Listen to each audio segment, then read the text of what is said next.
புதுச்சேரியில் அரசு பள்ளிகளை தொடர்ந்து தனியார் பள்ளிகளும் சிபிஎஸ்இ பாடத்திட்டத்திற்கு மாற தயாராகி வருகிறது என்று அம்மாநில கல்வித்துறை அமைச்சர் நமச்சிவாயம் தெரிவித்துள்ளார். புதுச்சேரி அரியாங்குப்பம் தொகுதிக்குட்பட்ட வீராம்பட்டினம் சிந்தனை சிற்பி சிங்காரவேலர் அரசு உயர்நிலைப் பள்ளியில் 59 லட்சம் ரூபாய் செலவில் 4 வகுப்புகள் கொண்ட சிபிஎஸ்இ புதிய கட்டிடம் திறப்பு விழா நடைபெற்றது. இதில் தொகுதியின் சட்டமன்ற உறுப்பினரும் சபாநாயகருமான செல்வம் மற்றும் கல்வி அமைச்சர் நமச்சிவாயம் கலந்து கொண்டு புதிய கட்டிடத்தை திறந்து வைத்தனர்.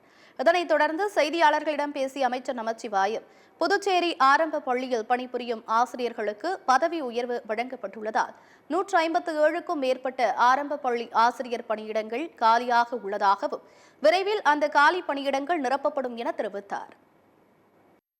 நிறைய நீங்க பாத்தீங்கன்னா ஏற்கனவே நடத்துற தனியார் பள்ளிகள் கூட இன்னைக்கு சிபிஎஸ்இ பாடத்திட்டத்திற்கு மாறுவதற்கு இன்னைக்கு நடவடிக்கை எடுத்துட்டு இருக்காங்க.